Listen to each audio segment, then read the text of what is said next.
ஆசிரியர்களுக்கு வணக்கம். இன்றைக்கி நம்ம 6th to 12th வரைக்கும் திருக்குறளில் கேட்டிருக்க அணிகளை பற்றி டீட்டெயிலாக பார்க்க போகிறோம். இதில் நான் உங்களுக்கு ஷார்ட்கட்டோடு சொல்கிறேன். நம்ம ஈஸியாக மார்க்ஸ் ஸ்கோர் பண்ணுற டாப்பிக்கில் இதுவும் ஒன்று. இந்த திருக்குறளுக்கு நமக்கு மீனிங்கும் தெரியணும். அப்போ தான் நம்ம ஈஸியாக ஆன்சர் பண்ண முடியும். பார்க்கலாங்களா? ஃபஸ்ட்டு, வேலோடு நின்றான் இடுவென்றது போலும் கோலோடு நின்றான் இரவு. இது உவமை அணி. உவமை அணிக்கு மட்டும் நான் ஷார்ட்கட் சொல்லலை, ஏன்னா உவமை அணி ரொம்ப ஈஸி. நான் சொல்லிடுறேன்.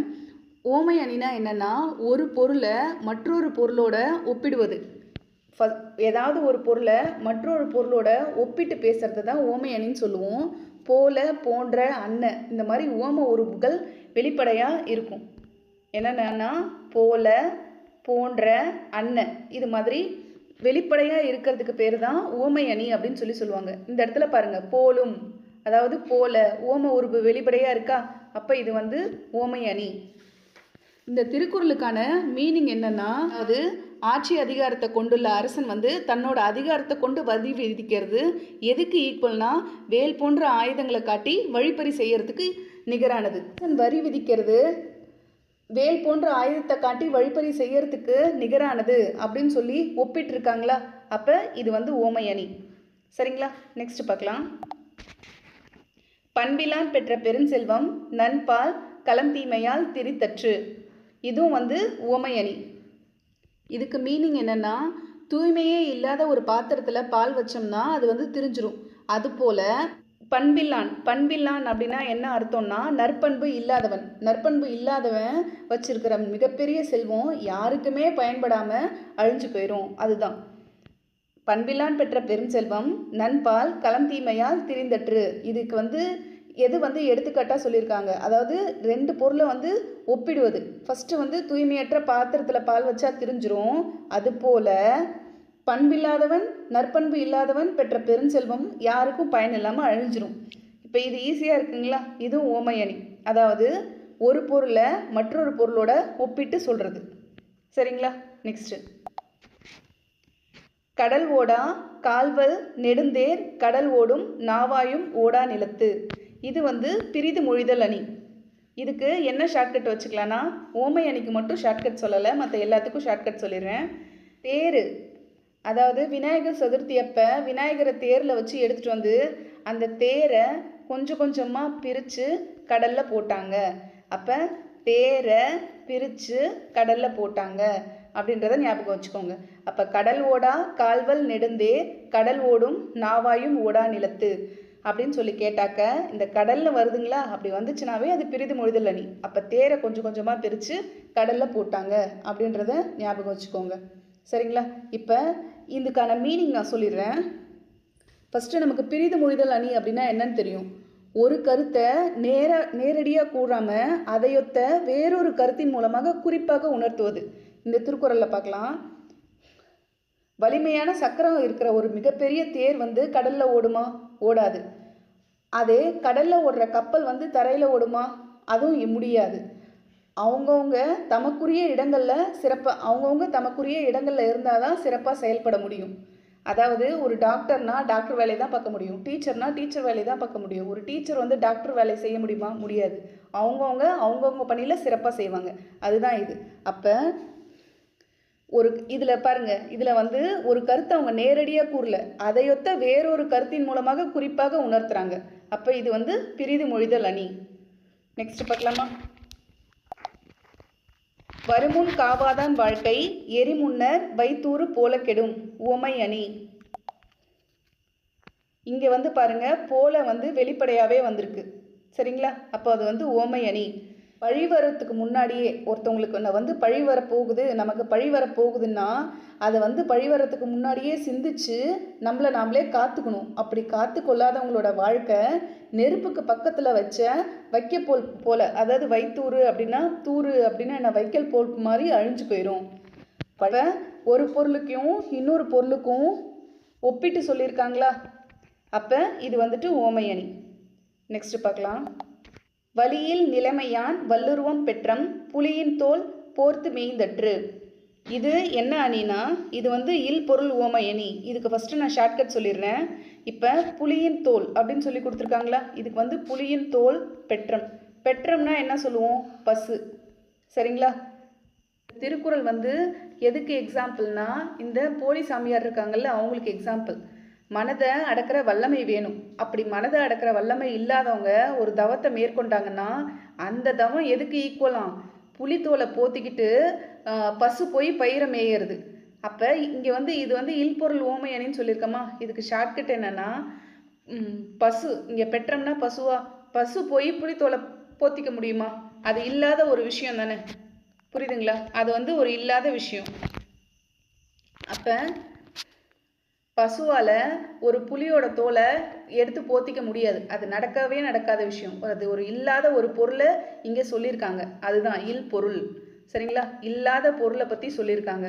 அப்போ இங்கே புலித்தோல், பெற்றம், அதாவது பசு இதெல்லாம் வந்துச்சுன்னா அது இல்லாத பொருள். இல் பொருள் ஓமை அணி அப்படின்னு சொல்லி ஞாபகம் வச்சுக்கோங்க. நமக்கு இல் பொருள் ஓமை அணி அப்படின்னா என்னன்னு தெரியணும். இல் பொருள் ஓமை அணினா உலகத்தில் இல்லாத ஒரு விஷயத்த ஓமையாக காட்டுறது. இல் பொருள் ஓமை அணி. அதாவது இது வந்து மறைப்பொருளில் வரும். இல்லாத ஒன்றை கற்பனை செஞ்சு அதை இருப்பது போல காட்டி ஓமையாக்குவது. புரியுதுங்களா? இதில் பாருங்கள், இந்த திருக்குறளே அதுக்கு எக்ஸாம்பிளாக சொல்லலாம். இதில் புலித்தோலை பசு வந்து போத்திக்க முடியாது. அது இல்லாத ஒன்றை இருக்கிற மாதிரி காமிச்சு இங்கே வந்து ஓமையாக சொல்லியிருக்காங்க. யாருக்கு ஓமையாக சொல்லியிருக்காங்க? அதாவது மனதை அடக்கும் வல்லமை இல்லாதவர்கள் மேற்கொண்ட தவத்துக்கு ஒரு ஓமையாக இல்லாத ஒன்று, அதாவது பசுவால் புலித்தோலை போத்திக்க முடியாது, இல்லாத ஒன்றை கற்பனையாக சொல்லியிருக்கிறதுனால இது வந்து இல் பொருள் ஓமை அணி. சரிங்களா? நெக்ஸ்ட் பார்க்கலாமா?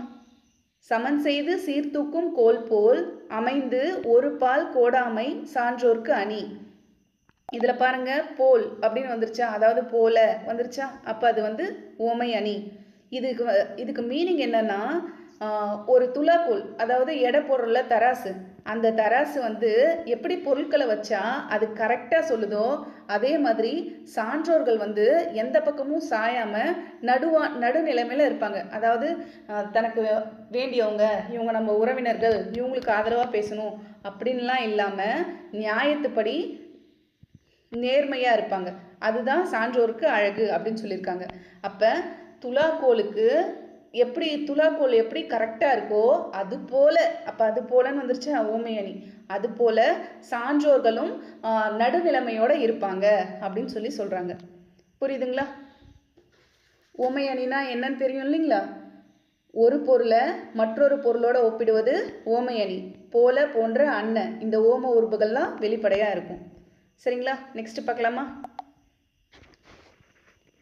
நவில்தோறும் நூல் நயம் போலும் பயில்தோறும் பண்புடையாளர் தொடர்பு. இதுவும் அதே மாதிரி தான். போலும், போல வந்துருச்சுங்களா? நல்ல நூல்களை படிக்க படிக்க இன்பம் தரும். அதுபோல பண்புடையவர்கள், அதாவது நல்லவங்களோட நட்பு பழக பழக இன்பம் தரும். அதுதான் ஓமை அணி. ஏன்னா இங்கே போல அப்படின்றது, அது போல அப்படின்றது வெளிப்படையாக இருக்குது. நல்ல நூலை படித்தா, நல்ல நூல்களை படித்தோம்னா அது மிகப்பெரிய இன்பம் தருவது மாதிரி, அது போல பண்புடையவர்களோட நட்பு பழக பழக இன்பம் தரும். அப்போ இது வந்துட்டு ஓமை அணி.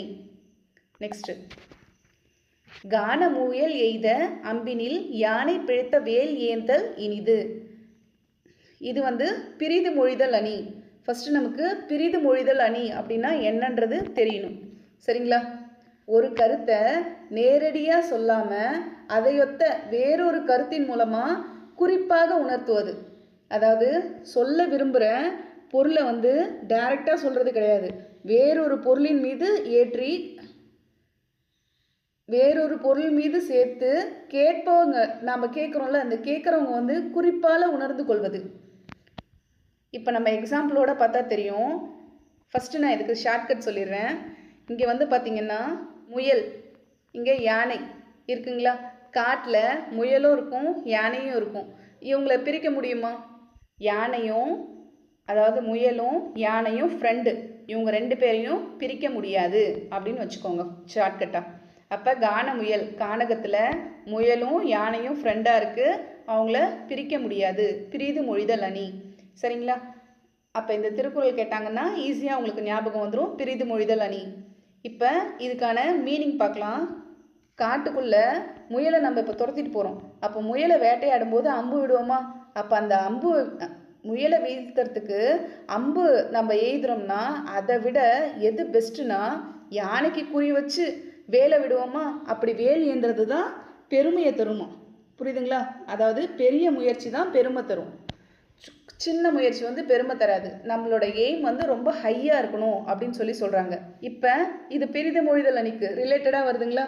அதாவது ஒரு கருத்தை நேரடியாக கூறாமல், அதாவது பெரிய முயற்சி பெருமை தரும் அப்படின்ற விஷயத்த நேரடியாக கூறாமல் அதையொத்த வேறொரு கருத்தின் மூலம் குறிப்பால் உணர்த்துவது.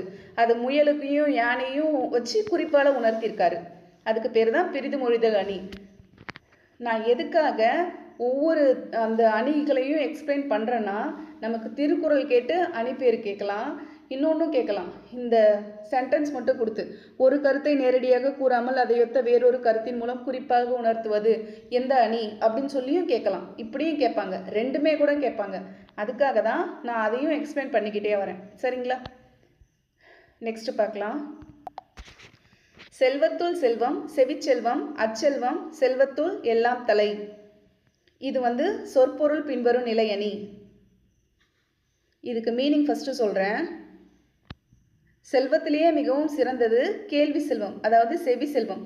வழியில் வர்ற செல்வம் எதுவுமே தலை சிறந்தது கிடையாது. அப்போ இருக்கிறதுலே பெஸ்ட்டு எதுனா கேள்வி செல்வம். மற்ற செல்வங்கள் எதுவுமே தலை சிறந்தது இல்லை அப்படின்னு சொல்கிறாங்க. இதுக்கு வந்து சொற்பொருள் பின்வரும் நிலையணி.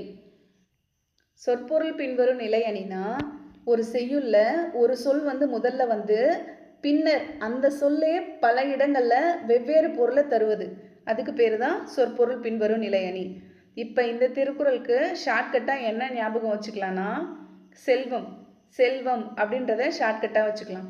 அதாவது செல்வம் நிறையா இருந்ததுனா தான் நம்ம பொருளை சேர்க்க முடியும். அப்போ அதாவது சொற்பொருள் அப்படின்றத ஞாபகம் வச்சுக்கோங்க. இந்த ஒய்ஃப்க்கு எவ்வளோ நகை வாங்கி கொடுத்தாலும் அவங்க என்ன சொல்லுவாங்க, என்ன சொல்லுவாங்க? சொற்பொருள் வருதா? என் தலையெழுத்து, எனக்கு நீங்கள் ஒரு தலையெழுத்துன்னு சொல்லுவாங்க சொற்பொருள், எனக்கு பொருளே நீங்கள் வாங்கி தர மாட்டேன்றீங்கன்னு. அப்போ செல்வம் அப்படின்னா பொருள்னு வந்துடும் அப்படின்னு ஞாபகம் வச்சுக்கோங்க. ஒய்ஃப்க்கு நகை வாங்கி தரலன்னா என் தலையெழுத்து அப்படின்னு சொல்லுவாங்க, சொற்பொருள் வருதா? பொருள் வாங்கி தரல அப்படின்னு சொல்லிட்டு. இதை ஷார்ட்கட்டாக ஞாபகம் வச்சுக்கோங்க.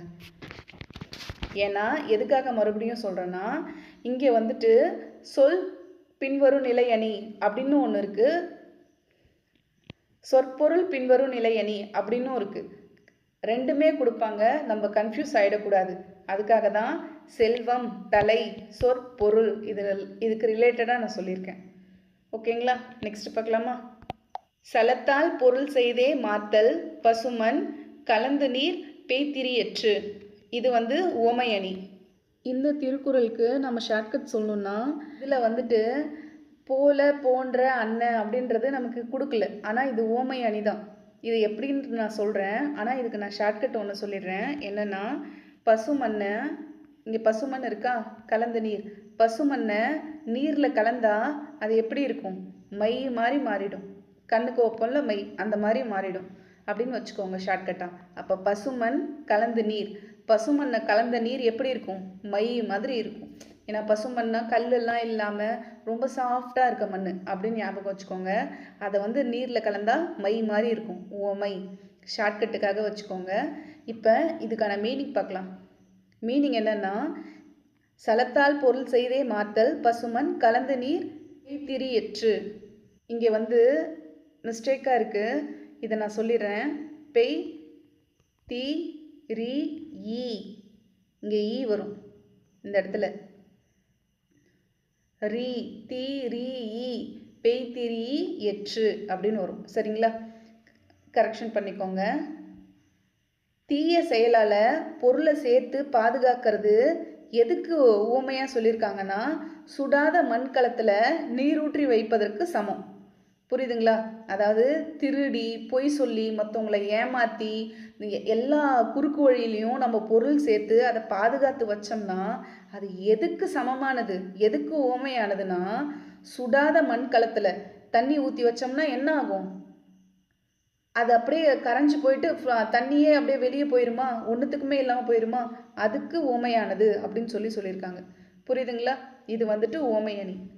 அன்பு நான் ஒப்புரவு கண்ணோட்டம் வாய்மையோடு 5 சால்பு ஊன்றிய தூண். இது வந்து ஏகாதேச உருவக அணி. ஃபஸ்ட்டு இதுக்கு மீனிங் பார்த்துடலாம். பிறரிடம் அன்பும் பழிக்கு நாணுதலும். மற்றவங்க கிட்ட அன்பாக இருக்கணும். ஒரு பழி வந்துச்சுன்னா அதுக்கு வந்து வெக்கப்படணும். நமக்கு பழி வரப்போதேன்னு வெக்கப்படணும். அனைவரிடமும் இணக்கமாக இருக்கணும், இரக்கமாக இருக்கணும், அப்புறம் உண்மையாக இருக்கணும். இது எல்லாமே சான்றாண்மையை தாங்கும் தூண்கள். சான்றாண்மைக்கு 5 தூண் இருக்குது. புரியுதுங்களா? இதை வந்து லைனாக கேட்பாங்க. அன்பு நான், அன்பு அப்படின்றது தனி. அதாவது அன்புனா மற்றவங்க கிட்ட அன்பாக பழகிறது. நான்னா நாணுறது, அதாவது வெக்கப்படுறது. எதுக்கு வெக்கப்படணும்? பழிக்கு நாணணும், பழிக்கு வெக்கப்படணும். ஒப்புரவுனா அனைவரிடமும் இணக்கம். கண்ணோட்டம்னா இரக்கம். ஒப்புரவுனா அனைவரிடமும் இணக்கமாக இருக்கணும். கண்ணோட்டம்னா இரக்கமாக இருக்கணும். கண்ணோட்டம்னாவே அதுக்கு இரக்கம்தான். இது வந்து பொருளில் கேட்டாலும் எழுதிருங்க. வாய்மைனா உண்மை. இந்த 5ம் எதுக்கு தூண்கள்? சான்றாண்மையை தாங்கும் தூண்கள். அப்போ இது வந்து ஏகாதேச உருவக அணி. ஏகாதேச உருவக அணினா என்னன்னா, செய்யுள்ள கூறப்படுற 2 பொருளில் ஒன்றை மட்டும் உருவகப்படுத்தி மற்றொன்றை உருவகப்படுத்தாமல் விட்டுறது. அதுக்கு பேர் தான் ஏகதேச உருவக அணி. இந்த திருக்குறளில் சான்றாண்மைக்கு மட்டும் நமக்கு உருவகப்படுத்தியிருக்காங்க. சரிங்களா? அன்பு நான் ஒப்புரவு கண்ணோட்டம் வாய்மை இதெல்லாம் சான்றாண்மைக்கு உருவகப்படுத்தியிருக்காங்க. அப்போ எதை உருவகப்படுத்தலை? சான்றாண்மை இன்மைக்கு அவங்க உருவகப்படுத்தவே இல்லை. அப்போ செய்யுள்ள கூறப்படுற 2 பொருளில் ஒன்றை மட்டும் உருவகப்படுத்தி மற்றொன்றை உருவகப்படுத்தாமல் விட்டுட்டாங்கன்னா அதுக்கு பேர் ஏகதேச உருவக அணி. ஊழி பெயரினும் தாம் பெயரார் சான்றாண்மைக்கு ஆழி எனப்படுவார். இதுவும் அதே தான், ஏகதேச உருவக அணி. இதுக்கு என்ன மீனிங்னா, எவ்வளோ பெரிய கஷ்டகாலம் வந்தாலும் அவங்க வந்து தன்னோட சான்றாண்மையிலேருந்து மாற மாட்டாங்க, நல்லவங்க. அப்போ சான்றோர்கள் வந்துட்டு கஷ்டகாலம் வந்தாலும் தன்னோட நிலையிலேருந்து மாற மாட்டாங்க அப்படின்னு சான்றோர்களை மட்டும் இதில் ஒருத்தவங்களை மட்டும்தான் உருவகப்படுத்தியிருக்கு. அப்போ இதுக்கு பேர் ஏகதேச உருவக அணி. ஷார்ட்கட் என்னென்னா, ஊழி காலம் வந்துருச்சுன்னா எல்லாரும் தேசமாக நாடை விட்டு போயிடுவாங்க. ஊழி காலம்னா என்ன? ஒரு கஷ்டமான காலம், ஒரு கொடுமையான காலம், ஒரு பஞ்சம்லாம் வருது இல்லை, அந்த மாதிரி காலம் வந்துச்சுன்னா மக்கள் எல்லாம் என்ன பண்ணுவாங்க? அந்த நாட்டை விட்டு வேறு தேசம் போயிடுவாங்க அப்படின்றத ஷார்ட்கட்டாக வச்சுக்கோங்க. அப்போ ஊழின்னு வந்துச்சுன்னா தேசம் அப்படின்றத ஞாபகம் வச்சுக்கோங்க. நான் முன்னாடி இருக்கிற திருக்குறளுக்கு ஷார்ட்கட் சொல்லலைன்னு நினைக்கிறேன், அது பார்க்கலாம். இதுக்கும் அதே மாதிரி தான். 5 சால்பு அப்படின்னு இருக்கா? சால்பு அப்படின்றத சாலமன் பாப்பையா அவரை ஞாபகம் வச்சுக்கோங்க. அப்போ அந்த சாலமன் பாப்பையா வந்துட்டு 5 தேசத்துக்கு போய் திருக்குறள் சொற்பொழிவு ஆற்றினார். இங்கே தேச அப்படின்னு வருதா? அப்போ தேசம்னு ஞாபகம் வச்சுக்கோங்க. 5 சால்புனா சாலமன் பாப்பையா 5 தேசத்துக்கு போய் திருக்குறள் உரை ஆற்றினார். அவர் தானே ஸ்டார்டிங்கில் நம்ம சின்ன வயசில் இருக்கக்குள்ளெல்லாம் டிவியில் திருக்குறள் சொல்லுவார். அதுக்கு ஓமையும் அதுக்கு பொருளும் கரெக்டாக சொல்லுவார்ல, அதுக்காக தான் இந்த ஷார்ட்கட் சொல்லியிருக்கேன். சரிங்களா? நெக்ஸ்ட் பார்க்கலாம். உழுவார் உலகத்தார்க்கு ஆணி அக்தாற்றது எழுவாரை எல்லாம் பொறுத்து. இதுவும் அதே தான், ஏகதேச உருவக அணி. மற்ற தொழிலை செய்யோரையும் உழுவரையே தாங்கி நிற்கிறதுனால அவர் தான் உலகத்துக்கு அச்சாணி. அதாவது ஒரு என்ஜினியராக இருக்கலாம், டாக்டராக இருக்கலாம், டீச்சராக இருக்கலாம், இல்லை வேறு எந்த தொழில் வேணாலும் செய்யலாம். எப்பேற்பட்டவங்களுக்குமே யார் பெஸ்ட்டு? பெஸ்ட்டு கிடையாது. மற்ற எந்த தொழில் செஞ்சாலும் அவங்க எல்லாரையும் தாங்கி நிற்கிறது உழவர்கள் தான். அப்போ யார் உலகத்துக்கு அச்சாணி அப்படின்னா உழவர்கள் தான். அதை தான் இங்கே சொல்கிறாங்க. இங்கே வந்து மற்ற தொழில் செய்பவர்களை வந்து உருவகப்படுத்தலை, உழவர்களை மட்டும்தான் இங்கே உருவகப்படுத்தியிருக்காங்க. அப்போ 2ல் 1 மட்டும் உருவகப்படுத்தியிருக்கிறதுனால இது வந்து ஏகதேச உருவக அணி. புரியுதுங்களா? இப்போ இதுக்கான ஷார்ட்கட் என்ன ஞாபகம் வச்சுக்கலான்னா, உழவர்கள் அவங்க தானே உலகத்துக்கு அச்சாணி. அப்போ எல்லா தேசத்துலேயும் உழவர்கள் இருப்பாங்க. அப்போ தேசம்னு வந்துச்சுன்னா உழவர்கள் நமக்கு ஞாபகம் வரணும், சாலமன் பாப்பையா நமக்கு ஞாபகம் வரணும், அப்புறம் இன்னொருத்தவங்க யார்? ஊழி காலம் வந்துச்சுனாலும் தேசம் தேசமாக போவாங்க. இது மூணுத்தையும் ஞாபகம் வச்சுக்கோங்க. இப்போ ஏகாதேச உருவகாணினா நமக்கு டக்கு ஞாபகம் வருது சாலமன் பாப்பையா, உழவர்கள், அப்புறம் ஊழிக்காலம். இது மூணும் வந்துச்சுன்னா அது வந்து ஏகதேச உருவகாணி. நமக்கு புக்கில் இருக்கிறத மட்டும்தான் கேட்பாங்க. டிஎன்பிசிக்கு தான் நம்ம கொஞ்சம் பயப்படணும். ஆனால் டெட்டுக்கு பயப்பட தேவையில்ல. புக்கில் என்ன இருக்கோ அது மட்டும்தான் வரும். சரிங்களா? அதனால் இது நல்லா ஞாபகம் வச்சுக்கோங்க. நெக்ஸ்ட் பார்க்கலாமா? வேலோடு நின்றான் இடுவென்றது போலும் கோலோடு நின்றான் இரவு. இது வந்து உவமை அணி. இங்கே போலும் அப்படின்றது வெளிப்படையாக வந்திருக்கா, அப்போ போல அப்படின்னு வந்திருக்கிறதுனால இது வந்து உவமை அணி. இதுக்கான மீனிங் பார்த்துடலாம். ஆட்சி அதிகாரத்தை வச்சிருக்கிற அரசர் வந்து தன்னோட அதிகாரத்தை கொண்டு வருவிக்கிறது வேலை காட்டி வழிப்பறி செய்வதற்கு சமமானது. இது ஏற்கனவே ஒரு டைம் நான் சொல்லியிருக்கேன், மறுபடியும் ரிப்பீட் ஆகிருக்கு, பார்த்துக்கோங்க. நெக்ஸ்ட், பண் என்னாம் பாடற் கியைபென்றேல் கண் என்னாம் கண்ணோட்டம் இல்லாத கண். இதுக்கு மீனிங் என்னன்னா, பாடலோடு பொருந்தலைன்னா இசையினால் ஒரு பயனும் கிடையாது. அது மாதிரி இரக்கம் இல்லைன்னா கண்களாலேயும் பயன் இல்லை. இங்கே கண்ணோட்டம்னா என்னென்னா இரக்கம். சரிங்களா? கண்ணோட்டம்னா என்ன? இரக்கம். மீனிங் கேட்டாங்கன்னா கரெக்டாக போட்டுருங்க. கண்ணோட்டம்னா இரக்கம். பாடலோடு பொருந்தலைன்னா பண்ணா என்ன? இசை. பாடலோடு பொருந்தலைன்னா இசையால் பயன் இல்லை. அது மாதிரி இரக்கம் இல்லைன்னா கண்களாலேயும் பயன் இல்லை. இது வந்து எடுத்துக்காட்டு உவமை அணி. உவமை அணினா என்னென்னா, ஏயும் உவமேயத்தையும் தனித்தனியாக வாக்கியங்களில் சொல்லி இடையில் வந்து உவம உருபு மறைந்து நின்று பொருள் தருவது. இங்கே வந்து உவம உருபு வந்து மறைஞ்சு நின்று பொருள் தரும். புரியுதுங்களா? அதாவது பன்னியனாம் பாடற் கியைபென்றேல், நான் டேரக்டாக சொல்கிறாங்க, பாடலோடு பொருந்தலனால இசையால் பயன் இல்லை. அதோட கண் எண்ணம் கண்ணோட்டம் இல்லாத கண். அப்போ இரக்கம் இல்லைன்னா கண்களாலேயும் பயன் இல்லை. அதுதான். அப்போ அது போல அதனால அப்படின்ற விஷயம் இங்கே மறைஞ்சிருக்கு. அப்போ இது வந்து எடுத்துக்காட்டு உவமை அணி. ஷார்ட்கட் எப்படி வச்சுக்கலான்னா, பண்ணுன்னு இருக்கா, பண்ணுன்னா பணம்னு வச்சுக்கோங்க. பணத்தை எடுத்துக்காட்டு, நான் கண்ணால் பார்த்தா தான் நம்புவேன் அப்படின்னு சொல்லி ஞாபகம் வச்சுக்கோங்க. அப்போ பண்ணுன்னா பணம், பணத்தை எடுத்துக்காட்டு, என் கண்ணால் பார்த்தாதான் நான் நம்புவேன். அப்போ கண் அப்படின்னு வருதா, அப்போ எடுத்துக்காட்டு, பணத்தை எடுத்துக்காட்டு, நான் கண்ணால் பார்த்து நம்புகிறேன் அப்படின்றத ஷார்ட்கட்டாக ஞாபகம் வச்சுக்கோங்க. 2 ஃப்ரெண்ட்ஸ் பேசிக்கிற மாதிரி. சரிங்களா? நெக்ஸ்ட் பார்க்கலாம். நச்சுப்படாதவன் செல்வம் நடுவூருள் நச்சு மரம் பழுத்தற்று. இது வந்து உவமை அணி. இதுக்கு மீனிங் என்னென்னா, அவங்க வந்து யாருக்குமே உதவி செய்யவே மாட்டாங்க. ஆனால் அவங்கக்கிட்ட நிறைய செல்வம் இருக்கும். கோடி கணக்கில் பணம் வச்சுருப்பாங்க. ஆனால் அவங்க வந்து மற்றவங்களுக்கு ஒரு 5 ரூபா கூட கொடுக்க மாட்டாங்க. இந்த மாதிரி வச்சுருக்கிறவங்க செல்வம் வந்து நடு ஊரில் வந்து ஊருக்கு நடுவில் ஒரு நச்சு மரம், அதாவது ஒரு விஷச்செடி வந்து பழுத்தது மாதிரி. விஷச்செடியில் பழம் பழுத்ததுன்னா யாரோ பறித்து சாப்பிட முடியுமா? முடியாது. அது மாதிரி தான் மற்றவங்களுக்கு உதவி செய்யாமல் நிறைய பொருள் வச்சுருந்தாலும் அது வேஸ்ட்டு. புரியுதுங்களா? அதுதான் நச்சுப்படாதவன் செல்வம் நடுவூருள் நச்சு மரம் பழுத்தற்று. பொருள் அல்லவரை பொருளாக செய்யும் பொருளல்ல தில்லை பொருள். இதுக்கு மீனிங் என்னென்னா, இது பொருளை மதிக்காதவரையும் மதிப்புடையராக செய்வது வந்து செல்வம் தான். இதை விட உலகத்தில் வேற சிறந்த பொருள் எதுவுமே கிடையாது. புரியுதுங்களா?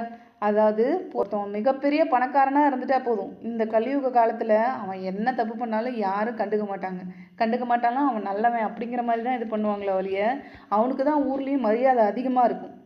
அதுதான் பொருள் தான் மதிக்கத்தகாதவரையும் மதிப்புடையவராக செய்வது செல்வம் அல்லாமல் உலகில் சிறந்த பொருள் வேற எதுவுமே கிடையாது. அதுதான் இந்த திருக்குறளுக்கான மீனிங். புரியுதுங்களா? இது வந்து சொற்பொருள் பின்வரும் நிலையணி. சொற்பொருள் பின்வரும் நிலையணினா என்னன்னு சொல்லியிருக்கேன். இல்லை, ஒரு சொல் முதல்ல வந்து பின்னர் அதே சொல் பல இடங்களில் வெவ்வேறு பொருளை தருவது, அதுதான் சொற்பொருள் பின்வரும் நிலையணி. அப்போ இதில் வந்து அவங்களே நம்ம ஈஸியாகவே இருக்குது பாருங்கள், பொருள் அப்படின்றது தெளிவாகவே கொடுத்துருக்காங்களா. அப்போ அது வந்து சொற்பொருள் பின்வரும் நிலையணி அப்படின்னு போட்டுருங்க. நெக்ஸ்ட்டு, குன்றேறி யானை போர் கண்டாற்றல் தன் கை தொன்றுண்டாக்க செய்வான் வினை. இது என்ன அணினா உவமை அணி சொல்லிடுறேன். தன்னோட கைப்பொருளை கொண்டு ஒருவர் ஒரு செயலை செய்யறது மலை மேலே பாதுகாப்பாக நின்றுக்கிட்டு யானை போரை காண்பதற்கு சமம். அதாவது நம்மக்கிட்ட என்ன இருக்கோ அந்த பொருளை வச்சுக்கிட்டு தான் அதுக்கான வேலையை நம்ம செய்யணும்.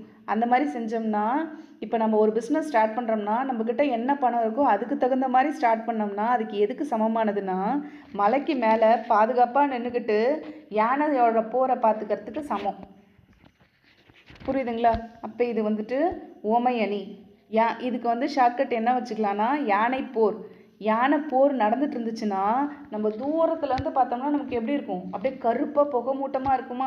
அப்போ மையாக இருக்கும் அப்படின்னு ஞாபகம் வச்சுக்கோங்க. கருமையாக இருக்கும், கருமையாக புகை மூட்டமாக இருக்கும் அப்படின்றத ஷார்ட்கட்டாக வச்சுக்கோங்க. அப்போ யானை போர் நடந்துச்சுன்னா அந்த இடத்துல ஃபுல்லாக புகை மூட்டமாக கருமையாக இருக்கும். அப்போ மை வருதுங்களா? கருமை. அப்போ அது உவமை அப்படின்றத ஷார்ட்கட்டாக வச்சுக்கோங்க. யானைக்கு நான் சொல்லலை, ஏன்னா யானைன்னே 2-3 திருக்குறளில் வரும். நான் யானை போருக்கு தான் ஷார்ட்கட் சொல்லியிருக்கேன். புரியுதுங்களா? அப்போ யானை போர் வந்ததுனா தான் அந்த இடத்துல புழுதி வரும், கரும்புகையாக வரும். அந்த கருமை அப்படின்னக்குள்ள உவமை அப்படின்னு ஞாபகம் வச்சுக்கோங்க. நெக்ஸ்ட் பார்க்கலாமா? இன்னாதியாதெனின் இன்மையின் இன்மையே இன்னாதது. இந்த திருக்குறளுக்கு மீனிங் என்னென்னா, ஒருத்தவங்களுக்கு வறுமை மாதிரி துன்பம் தருவது எதுன்னா அது வறுமை தான். புரியுதுங்களா? வறுமையை விட துன்பம் தர்றது வேற எதுவுமே கிடையாது. இப்போ ஒருவருக்கு வறுமையை போன்று துன்பம் தருவது எது? அதே வறுமை தான். புரியுதுங்களா? அப்போ இன்மை அப்படின்னா என்ன அர்த்தம்? இன்மைனா வறுமை. சரிங்களா? இதுக்கு சொற்பொருள் பின்வரும் நிலையணி. இது இன்மை இன்மைன்னு வந்துட்டே இருக்குல்ல, இதுக்கு ஷார்ட்கட்டை நான் எப்படி வச்சுக்கலான்னா, இன்மை அப்படின்னா என்ன? இல்லைன்னு அர்த்தம். நம்ம வீட்டில் இந்த வயசானவங்கெல்லாம் சொல்லுவாங்கள்ல, ஏதாவது ஒரு பொருள் இல்லைன்னாக்க இல்லைன்னு சொல்லவே கூடாது. காலியாக அதாவது இருக்குன்னு வர மாதிரி முடியணும் அப்படின்னு சொல்லுவாங்கள்ல. அப்போ இன்மை இல்லைன்னு மட்டும், பொருள் இல்லை இன்மை அப்படின்னா பொருள் இல்லைன்னு சொல்லாதீங்க. அப்போ இன்மை பொருள் இல்லைன்னு சொல்லாதீங்க. அப்போ சொற்பொருள் இருக்கா? இப்படி பாருங்க, இதை ஒரு நிமிஷம் கவனிங்க. இங்கே இன்மை இருக்குது. இன்மைனா இல்லை அப்படின்னு எதையுமே சொல்லக்கூடாது.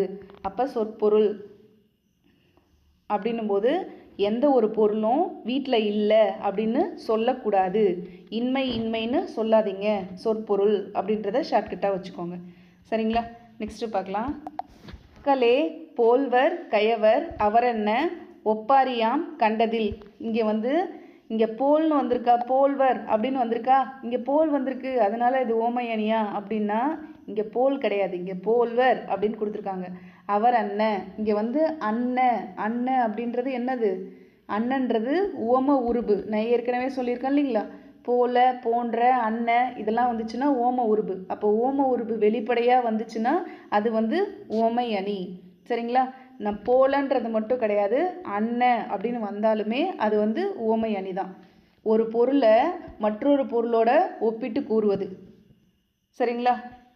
இந்த திருக்குறளுக்கான மீனிங் என்னன்னா, இங்கே திருடங்களை மக்களுக்கு ஒப்புமையாக சொல்லியிருக்காங்க.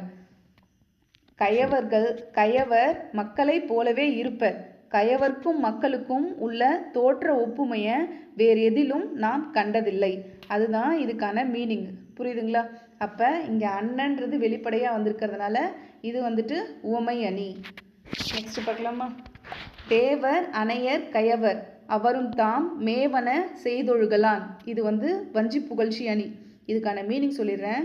தேவரும் கயவரும் ஒரு தன்மையாக தான் இருப்பாங்க. அதாவது தேவர்களும் திருடங்களும் ஒரே மாதிரி. எப்படின்னா, தேவர்கள் போல கயவர்களும் தாம் விரும்பினவற்றை செய்து ஒழுகுவர். அதாவது தேவர்கள் எப்படி நாட்டில் எல்லாம் நல்லதே நடக்கணும் அப்படின்னு நல்ல விஷயங்களை மட்டுமே யோசிச்சுட்டு நல்லது மட்டுமே செய்வாங்களோ, அதே மாதிரி திருடங்களும் தனக்கு விரும்பினது எப்படி இருந்தாலும் அதை அடைஞ்சிடணும் அப்படின்னு நினைப்பாங்க. அதாவது இது வஞ்சி புகழ்ச்சி அணி. புரியுதுங்களா? தேவர்களோட திருடங்களை ஒப்புமைப்படுத்துகிறாங்க. அப்பா, அப்படி அது ரொம்ப ஒரு புகழ்ச்சி மாதிரி தானே. இப்படி தான் விரும்பினதை செய்கிறாங்களோ அதே மாதிரி கயவர்களும் தீய வேலைகளை செய்கிறாங்க. தேவர்கள் நல்ல வேலைகளை செய்வாங்க, கயவர்கள் தீய வேலைகளை செய்வாங்க. அப்போ புகழ்கிறது மாதிரி பழிக்கிறது அந்த மாதிரி வந்துச்சுன்னா அதுக்கு பேர் என்னது? வஞ்சி புகழ்ச்சி அணி. சரிங்களா? புகழ்வது போல பழிப்பது அப்படின்னா அது வஞ்சி புகழ்ச்சி அணி. இது ஈஸியாகவே உங்களுக்கு ஞாபகம் வந்துடும். தேவர், அணையர், கயவர், தேவர், கயவர், தேவர், கயவர் அப்படின்னு வந்ததுனாவே அது வந்து வஞ்சி புகழ்ச்சி அணி அப்படின்றத போட்டுருங்க. நெக்ஸ்ட்டு, சொல்ல பயன்படுவர் சான்றோர், கரும்பு போல் கொல்ல பயன்படும் கீழ். இது வந்து உவமை அணி. இங்கே போல் அப்படின்றது போல அப்படின்றது வெளிப்படையாக வந்திருக்கா. இதுக்கு மீனிங் என்னன்னா, ஒருத்தவங்க வந்து தன்னோட குறைய சொல்வதை கேட்ட உடனே உதவி செய்வாங்க சான்றோர். ஒரு சான்றோர் கிட்ட வந்துட்டு தன்னோட குறைய சொல்லி ரொம்ப ஃபீல் பண்ணால் என்ன பண்ணுவாங்க, அவன் பாவமாச்சே அப்படின்னு சொல்லிட்டு உதவி செய்வாங்க. ஆனால் கயவர்கள் எப்படி இருப்பாங்க, கரும்பு பிழிவது போல் நெருங்கி பிழிந்தால்தான் பயன்படுவர். அவங்கள்ட்ட வந்துட்டு கரும்பை பிழிஞ்சா எப்படி, கரும்பை பிழிஞ்சிட்டோம்னா இப்போ ஜூஸ் மிஷினில் கரும்பை விட்டால் எப்படி ஆகும், ஃபுல்லாக பிழிஞ்சிட்டு வெறும் சக்கை வெளியே வரும்ல, அது மாதிரி அவங்கக்கிட்ட ரொம்ப இது பண்ணாதான் கயவர்கள் பயன்படுவாங்க அப்படின்னு சொல்லி சொல்கிறாங்க. அப்போ கயவர்கள்கிட்ட ஒரு உதவி வாங்கணும்னா அந்த கரும்பு ஜூஸ் போடுற மாதிரி ரொம்ப சக்கையாக பிழிஞ்சு அந்தளவுக்கு அவங்கக்கிட்ட போய் நம்ம கெஞ்சணும். ஆனால் சான்றோர்கள்கிட்ட ஒரு தாட்டி சொன்னாவே, தன்னோட குறைய லைட்டாக சொன்னாவே அவங்க வந்து செஞ்சுருவாங்க. அப்போ ரெண்டுத்துக்குமான ஒப்புமையை இங்கே சொல்லியிருக்காங்களா, அதுதான் உவமை அணி. புரியுதுங்களா? நெக்ஸ்ட் பார்க்கலாம். தீயினால் சுட்ட புண் உள்ளாரும் ஆறாதே நாவினால் சுட்டவடு.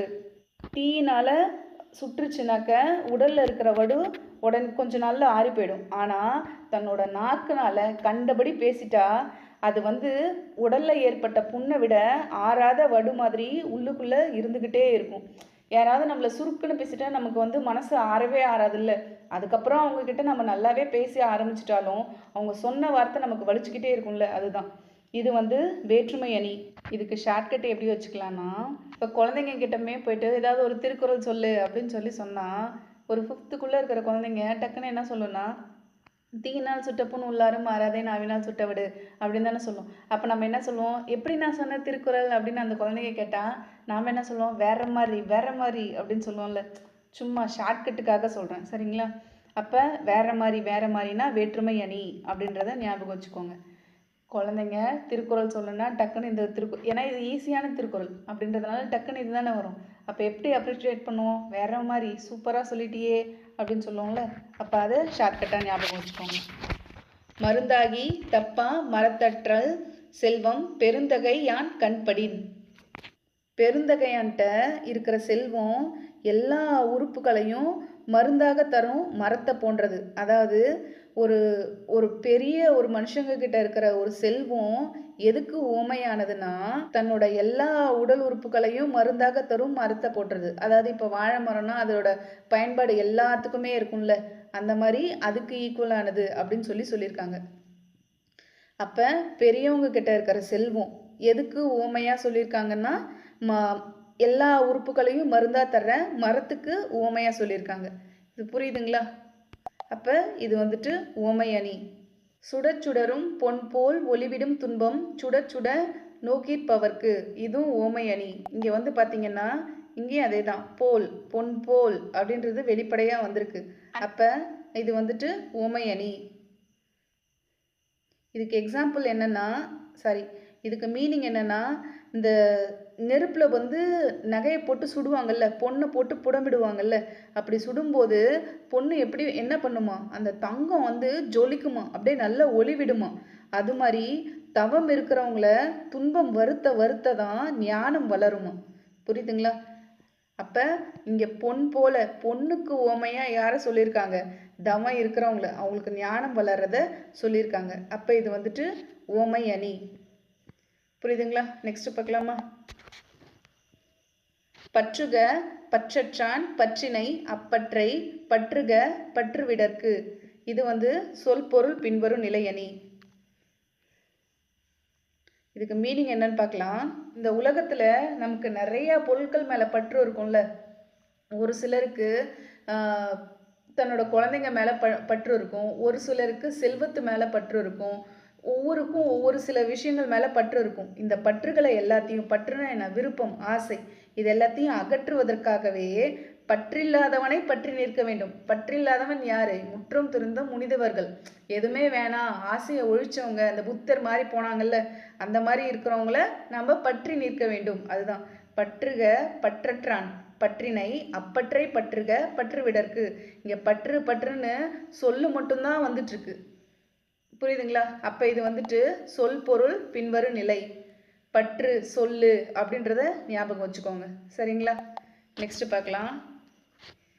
பீலிப்பே சாக்காடும் அச்சிரும் அப்பண்டம் சால மிகுந்து பெறின். இது பிரிது மொழிதல் அணி. சரிங்களா? இதுக்கு மீனிங் என்னன்னா, மயிலிறகு தான். இப்போ மயிலிறகு ஒன்னே ஒன்று கையில் எடுத்தால் எப்படி இருக்கும்? லேசாக இருக்கும். அதே ஒரு கட்டு எடுத்தால் கொஞ்சம் லைட்டாக கனமாக இருக்க மாதிரி இருக்கும், ஆனால் தூக்கிடலாம்.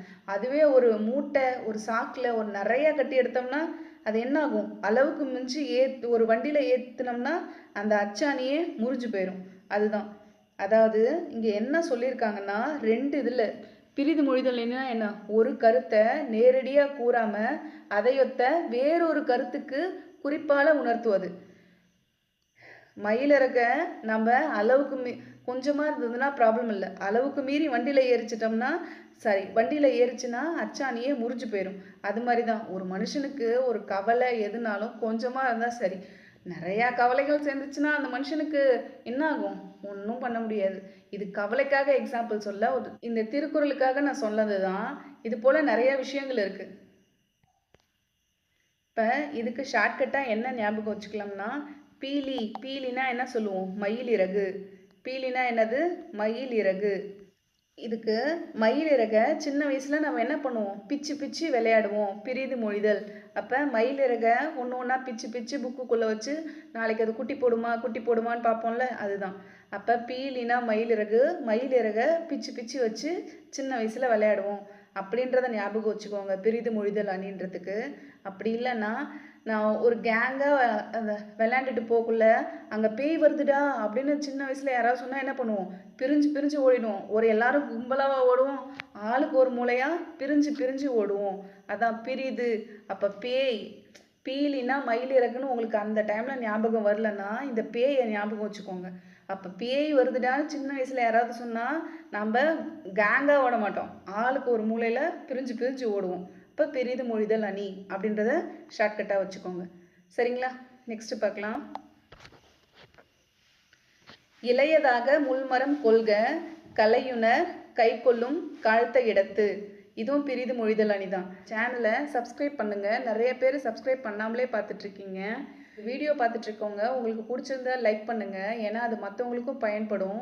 நீங்கள் போடுற லைக்கு எனக்கும் இது மாதிரி வீடியோ போடுறதுக்கு ஒரு உத்வேகமாக இருக்கும். இதுக்கு மீனிங் பார்க்கலாமா? சின்னதாக இருக்கும்போதே முள் மரத்தை வெட்டிடணும். அது முத்தி போயிடுச்சுன்னா வெட்டுபவர்களோட கையையே அது ரொம்ப வருத்த ஆரம்பிச்சிடும். குட்டியாக இருக்கக்குள்ளே ஈஸியாக பிடுங்கி போட்டுடலாமா? அதுவே பெருசாகிடுச்சுன்னா நம்ம கோடாரியில் வெட்ட நம்ம கை தான் வலிக்கும். அதான் இளையதாக முள்மரம் கொள்க கலையுணர் கை கொள்ளும் காழ்த்த இடத்து. பிரிது மொழிதல் அணி. அதாவது ஒரு கருத்தை நேரடியாக கூறல, அதையொத்த முள்மரத்துக்கு இங்கே குறிப்பால் உணர்த்துறாங்க. முள்மரத்தை இங்கே குறிப்பால் உணர்த்துறாங்க. அதாவது இதுக்கு மீனிங் என்னன்னா, கெட்ட பழக்கம் சின்ன வயசில் இருக்கக்குள்ளேயே அதை பிடுங்கி போட்டுடணும். அதை வளர விட்டுட்டே போயிட்டோம்னா திருப்பி சரி பண்ணுறது ரொம்ப கஷ்டம். லைக் ஸ்மோக்கிங், ட்ரிங்கிங், இது மாதிரி. புரியுதுங்களா? அப்போ பிரிது மொழிதல் அணி. இதுக்கு ஷார்ட்கட் எப்படி வச்சுக்கலாம்னா, இளையதாக முள்மரம் கலை அப்படின்னு வருதா? அப்போ இளையதாக இருக்குது முள்மரம், அது ஒரு மிகப்பெரிய கலை. அதை அந்த கலைனா என்ன? தேவையில்லாத செடி. அதை பிச்சு எரி. பிரிது அப்படின்னு வருதா? பிரிச்சு எரி, பிச்சு எரி. அப்போ இளையதாக முள்மரம் கொள்க, அது களைச்செடி, அதை பிச்சு எரி, பிரித்து எரி. இதை ஷார்ட்கட்டாக வச்சுக்கோங்க. நெக்ஸ்ட் பார்க்கலாமா? நோய் நாடி நோய் முதல் நாடி அது தணிக்கும் வாய் நாடி வாய்ப்ப செயல். இது சொற்பொருள் பின்வரும் நிலையணி. இதுக்கு மீனிங் என்னன்னா, நோயையும் அதோட காரணத்தையும் அது நீக்கும் வழிமுறையும் ஆராய்ஞ்சு மருத்துவர் செயல்படணும். ஒரு மருத்துவர்னா போனால் அப்படியே ப்ரிஸ்கிரிப்ஷன் எழுதி கொடுத்துருக்கிற ஒரு டாக்டர் கிடையாது. நோய் என்ன, அந்த நோய்க்கான காரணம் என்ன, அதை எப்படி நீக்கணும் அப்படின்னு வழிமுறைகளை ஆராய்ஞ்சு மருத்துவர் செயல்படணும். அதுதான் இதுக்கான மீனிங். அதுதான் நோய் நாடி நோய் முதல் நாடி அது தணிக்கும் வாய் நாடி வாய்ப்ப செயல். இது வந்து சொற்பொருள் பின்வரும் நிலையணி. இரவென்னும் ஏமாப்பில் தோணி கரவென்னும் பார்த்தாக்க பக்கு விடும். இதுக்கு வந்து உருவக அணி. இதை ஷார்ட்கட்டாக எப்படி வச்சுக்கலான்னா, தோணி இருக்கு இல்லைங்களா, இந்த தோணியை நம்ம டோனியை ஞாபகம் வச்சுக்கோங்க. கிரிக்கெட்டர் தோனி இருக்கார் இல்லைங்களா, நம்ம கேப்டன், அவரை ஞாபகம் வச்சுக்கோங்க.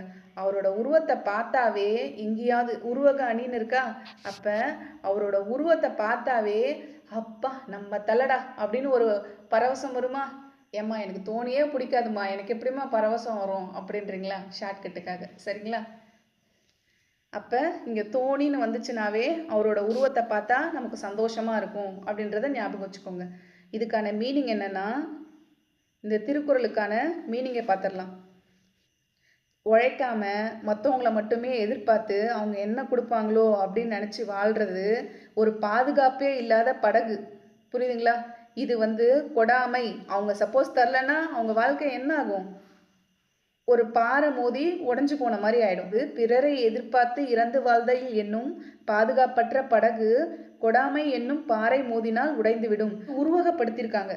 எதுக்குன்னா, பிறரை எதிர்பார்த்து கெஞ்சி வாழ்றது ஒரு பாதுகாப்பற்ற படகு மாதிரியும், அவங்க தரலனா அந்த கொடாமை அப்படின்றது பாறைக்கும் உருவகப்படுத்தியிருக்காங்க. புரியுதுங்களா? அப்போ இரவென்னா இரத்தல், பிச்சை எடுத்தல், அந்த மாதிரி கூட அதை வச்சுக்கலாம்.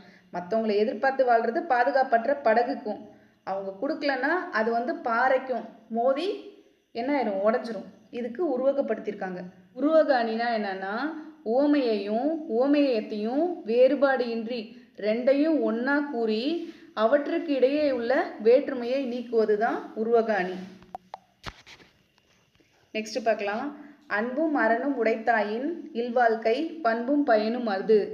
இது வந்து நிரல் நிறை அணி. நிரல் நிறை அணினா என்னென்னா, சொற்களையும் பொருளையும் வரிசையாக நிறுத்தி அந்த வரிசைப்படியே அதுக்கு ஏற்ற மாதிரி பொருளை சொல்கிறது. இங்கே என்ன சொல்கிறாங்கன்னா, அன்புக்கும் அறனுக்கும் நேராக அந்த பொருளை வரிசைப்படுத்தி அதுக்கு பொருளாக எதை கொள்ள வச்சுருக்காங்க? பண்பும் பயனையும் சொல்லியிருக்காங்க. புரியுதுங்களா?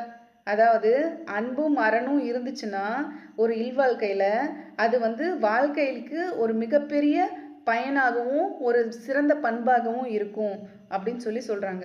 புரியுதுங்களா? அப்போ நிரல் நிறை அணி அப்படின்னா என்ன அர்த்தம்னா, சொல்லையும் பொருளையும் வரிசைப்படுத்தி அந்த வரிசைப்படியே அந்த பொருளை கொள்வது. நமக்கு கொடுத்துருக்கிறதுல இந்த நிரல் நிறை அணி வந்துட்டு ஒன்றே ஒன்று தான். இப்போ ஓமை அணினா நிறையா வந்திருக்கா, அதே மாதிரி சொல்பொருள் பின்வரும் நிலை அணினா வந்திருக்கா, பிரிது மொழிதல் அணினா ஒரு 3-4 வந்திருக்கா. ஆனால் நிரல் நிறை அணி இது ஒன்றே ஒன்று மட்டும்தான் இருக்குது நம்ம புக்கில். சரிங்களா? அப்போ இதை மட்டும் நல்லா பார்த்து வச்சுக்கோங்க. அன்பும் அறனும் உடைத்தாயின் இல்வாழ்க்கை பண்பும் பயனும் அது. இது மட்டும்தான் நிரல் நிறை அணியாக இதில் கொடுத்துருக்காங்க. ஸோ இதை நல்லா பார்த்து வச்சுக்கோங்க. நெக்ஸ்ட்டு, சினம் என்னும் சேர்ந்தாரை கொல்லி இனம் என்னும் ஏமம் புனையச் சுடும். இதுக்கு மீனிங் என்னென்னா, இங்கே சினம் அப்படின்னு கொடுத்துருக்காங்களா, சினம்னா என்ன? கோபம். கோபம்ன்றது ஒரு நெருப்பு மாதிரி, அது தன்னை சேர்ந்தவங்களையும் அழிச்சிரும். அது தன்னை சேர்ந்தவங்கள மட்டும் அழிக்காது, தன்னோட சுற்றுப்புறத்தில் நம்ம உற்றார் உறவினர்கள் அவங்களாம் இருப்பாங்கள்ல, இவங்கெல்லாம் ஒரு பாதுகாப்பு தெப்பம் மாதிரி அவங்களையும் சேர்த்து அழிச்சிரும். அப்போ சினம் வந்து நம்ம சேர்ந்தவங்கள மட்டும் அழிக்காது, நம்ம சுற்றி இருக்கிற உறவினர்கள் சாரையும் சேர்த்து சுட்டு அழிச்சிரும். அதை தான் இங்கே சொல்லியிருக்காங்க. அதாவது கோபப்படக்கூடாது அப்படின்றத சொல்லியிருக்காங்க. இது என்ன அணினா, ஏகதேச உருவக அணி. ஷார்ட்கட்டாக என்ன சொல்லலாம்னா, இங்கே இனம் அப்படின்னு இருக்கா, இனம், இனம், மொழி, தேசம் அப்படின்னு சொல்லுவாங்களா, ரைமிங்காக வரும்ல, இனம், மொழி, தேசம். அப்போ இனம், தேசம்,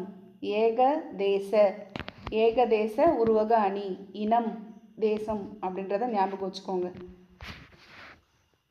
நெக்ஸ்ட் பார்க்கலாம். எண்ணிய எண்ணியாங்கு எய்துப எண்ணியார் திண்ணியர் ஆக பெறின். இது வந்து சொற்பொருள் பின்வரும் நிலையணி. இதுக்கான மீனிங் என்னென்னா, ஒருத்தவங்க மன உறுதி அதிகமாக இருக்கணும். மன உறுதி அதிகமாக இருந்துச்சுன்னா அவங்க என்ன நினச்சாங்களோ அந்த எண்ணத்தை அப்படியே அடைவாங்க. இந்த டிட் எக்ஸாமில் பாஸ் பண்ணணுன்றது மட்டுமே நம்ம குறிக்கோளாக இருந்து படிச்சுட்டே இருந்தோம்னா நம்ம எண்ணியவற்றை எண்ணியவாறே அடையலாம். அதுதான் இதுக்கான மீனிங். அப்போ இது வந்து சொற்பொருள் பின்வரும் நிலையணி. எண்ணிய எண்ணியாங்கு எய்துப எண்ணியார் திண்ணியராக பெறின். திண்ணியர்னா என்ன? தன்னோட அச்சீவ்மெண்ட்டை அடையிறது, தன்னோட எண்ணங்கள் வந்து நிறைவேறது. அப்போ மன உறுதி, நம்ம நினைக்கிறது வந்து நல்ல மன உறுதியோடு அந்த செயலை செஞ்சோம்னா நம்ம எண்ணியவாறே நம்மளோட எண்ணத்தை அடையலாம். இது வந்து சொற்பொருள் பின்வரும் நிலையணி. நெக்ஸ்ட், அகழ்வாரை தாங்கும் நிலம் போல தம்மை இகழ்வார் பொறுத்தல் தலை. இங்கே போல அப்படின்றது வெளிப்படையாக வந்திருக்கா? அப்போ இது வந்துட்டு உவமை அணி. செல்வத்துள் செல்வம் செவிச்செல்வம் அச்செல்வம் செல்வத்துள் எல்லாம் தலை. இது ஆல்ரெடி நம்ம பார்த்துட்டோம். சொற்பொருள் பின்வரும் நிலையணி. குணம் நாடி குற்றமும் நாடி அவற்றுள் மிகை நாடி மிக்க கொளல். இது வந்துட்டு சொல் பொருள் பின்வரும் நிலையணி. கரெக்டாக என்ன ஞாபகம் வச்சுக்கலாம்னா, சொல் பொருள் உவமை அணி அப்படின்னு வருது இல்லைங்களா?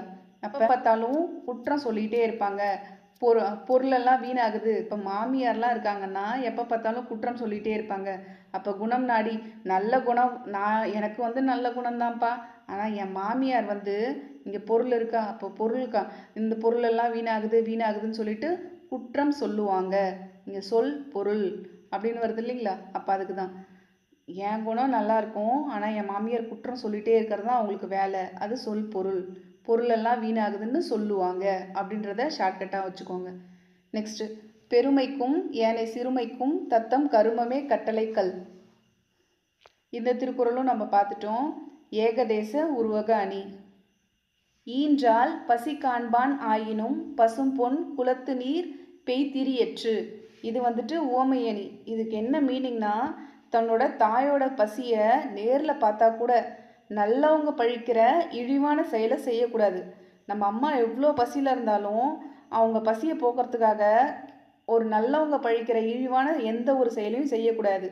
இதுக்கு மீனிங், எக்ஸாக்ட் மீனிங் வந்து எவ்வளோ கடினமான சூழ்நிலை வந்தாலும் அறவழியை விட்டு கொடுக்கக்கூடாது. அதுதான் இதுக்கான மீனிங். அப்போ எவ்வளோ கடினமான சூழ்நிலையிலையும் அறவழியை விட்டு கொடுக்கக்கூடாது அப்படின்றதுக்கு உவமையாக எதை சொல்லியிருக்காங்க? தாயோட பசியை சொல்லியிருக்காங்க. அப்போ இது ஈஸியாக ஞாபகம் வச்சுக்கலாமா? இது வந்துட்டு உவமை அணி. எப்பொருள் யார் யார்வாய் கேட்பினும் அப்பொருள் மெய்ப்பொருள் காண்பது அறிவு. இது நம்ம சின்ன வயசுலேயே படிச்சிருப்போம். சொற்பொருள் பின்வரும் நிலை அணி. நெக்ஸ்ட்டு, அகலாது அணுகாது தீக்காய்வார் போல்க இகழ்வேந்தர் சேர்ந்தொழுகுவார். இந்த திருக்குறள் எங்கே கேட்ட மாதிரி உங்களுக்கு ஞாபகம் இருக்குங்களா? இந்த திருக்குறள் எங்கே தெரியுமா வந்திருக்கு? யாரும் கோச்சிக்கூடாது. இது வந்து இந்த முதல்வன் படத்தில் இன்டர்வியூ எடுப்பாங்கல்ல, அப்போ வந்து அவர் ரகுவரன் சார் அவர் சொல்லுவார் இந்த திருக்குறளை. யார்கிட்டனா அதோட ஹீரோ அர்ஜுன் அவங்கக்கிட்ட சொல்லுவாங்க. அகலாது அணுகாது தீக்காய்வார் போல்க இகழ்வேந்தர் சேர்ந்தொழுகுவார். இதுக்கு சரியான மீனிங் என்னன்னா, ஒரு அரசர் இருக்கார் நாட்டில். அந்த அரசர் வந்து ஒரு மாறுபடுற மனநிலை உடையவர். நல்லதும் யோசிப்பார், கெட்டதும் யோசிப்பார். அந்த மாதிரி மாறுபடும் மனநிலை உடையவராக இருக்கிறாருன்னு வச்சுக்கோங்க.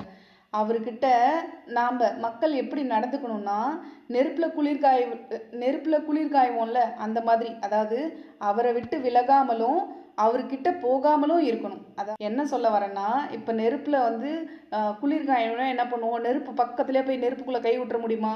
சுட்டுடும். நெருப்பை விட்டு தள்ளி உட்கார முடியுமா? ரொம்ப குளிரும். அப்போ அவர்கிட்ட அந்த மாதிரி அந்த அரசர்கிட்ட ரொம்ப போய் ஒட்டிக்கவும் கூடாது, அவரை விட்டு விலகவும் கூடாது. இது வந்துட்டு தொழில் உவமை அணி. இது அதே மாதிரி தான் நான் சொன்னேன் இல்லைங்களா, நிரல் நிறை அணி. அன்பும் மரணும் உடைத்தாயின் இல்வாழ்க்கை பண்பும் பயனும் அது வந்து நிரல் நிறை அணின்னு சொன்னால ஒன்றே ஒன்று தான் இருக்குன்னு. அதே மாதிரி தான் தொழில் உவமை அணியும் ஒன்று தான் இருக்குது. அதுக்கு வந்து இன்னொரு ஷார்ட்கட்டும் சொல்லலாம். அன்பும் மரணும், அன்பு நிறைய கொடுத்தா பண்பும் பயனும் தானாக கிடைக்கும் அப்படின்றதையும் ஷார்ட்கட்டாக வச்சுக்கோங்க. அப்போ அன்பு நிறைய கொடுத்தா நிரல் நிறை, அன்பு நிறைய கொடுத்தா நிரல் நிறை, பண்பும் பயனும் நிறையவே கிடைக்கும் அப்படின்றத அதுக்கு ஷார்ட்கட்டாக வச்சுக்கோங்க. என்னம்மா இதுக்கு ஷார்ட்கட் சொல்லணும்னு பார்த்தா முடிஞ்சு போன திருக்குறளுக்கு ஷார்ட்கட் சொல்கிறேன்றீங்களா? ஞாபகம் வந்துச்சுங்க, அதனால் சொல்லிட்டேன். இதுக்கு வந்து தொழில் உவமை அணி அப்படின்றத எப்படி ஞாபகம் வச்சுக்கலான்னா, வேந்தர்களோட தொழில் என்ன? எல்லாரையும் சேர்த்து நாட்டில் இருக்க மக்கள் எல்லாத்தையும் சேர்த்து சந்தோஷமாக வச்சுக்கிறது அப்படின்றத ஞாபகம் வச்சுக்கோங்க. சரிங்களா? தொழில் உவமை அணி. வேந்தர்னு வந்ததுனாவே வேந்தர்களோட தொழில் எல்லா மக்களையும் சேர்ந்தொழுகுவார், சேர்த்து வச்சு சந்தோஷமாக பார்க்கறது. இது ஒன்றே ஒன்று தான் இருக்குது, தொழில் உவமை அணி. அதனால் நல்லா பார்த்துக்கோங்க. நெக்ஸ்ட்டு, உடம்பாடு இல்லாதவர் வாழ்க்கை குடங்கருள் பாம்போடு உடனுரை தற்று. இது உவமை அணி. அதாவது மனம் பொருத்தம் இல்லாத ஒருத்தவங்க கிட்ட வாழ்கிற வாழ்க்கை ஒரு குடிசைக்குள்ளே பாம்பு கூட தங்கி இருக்கிறதுக்கு சமம்னு சொல்கிறாங்க. புரியுதுங்களா? அதாவது ஒரு கப்பல்னா சந்தோஷமாக இருக்கணும், மனப்பொருத்தம் இருக்கணும். மனப்பொருத்தமே இல்லாத ஒரு கப்பல் கூட அந்த கப்பல்ஸ் இருக்கிறது எதுக்கு ஈக்குவல்னா, ஒரு பாம்பு கூட தங்கி ஒரு குடிசைக்குள்ளே பாம்பு கூட தங்கி இருந்தால் எப்படி நமக்கு பயமாக இருக்கும், அந்த மாதிரி ஒரு சரியான ஹஸ்பண்ட் இருக்கணும், இல்லை சரியான ஒய்ஃப் இருக்கணும். 2 பேரும் அடிச்சுக்கிற மாதிரி இருந்ததுன்னா ஒன்றும் பண்ண முடியாது. அதை தான் இங்கே சொல்கிறாங்க. அவங்க கூட இருக்கிறது ஒரு பாம்பு கூட இருக்கிறது, ஒவ்வொருத்தவங்களும் அப்போ அவங்க பக்கத்தில் இருக்கிறது ஒரு பாம்பு கூட இருக்கிறதுக்கு ஒப்புமை அப்படின்னு சொல்லியிருக்காங்க. புரியுதுங்களா? அப்போ இது உவமை அணி. இப்போ நம்ம 6th-லேருந்து 12th வரைக்கும் இருக்க எல்லா அணிகளையும் பார்த்துட்டோம். திருக்குறளில் இருக்கிற எல்லா அணிகளையும். இந்த வீடியோ உங்களுக்கு பிடிச்சிருந்ததுன்னா ஷேர் பண்ணுங்கள். நல்லதே செய்வோம், நல்லதே நடக்கும். நன்றி.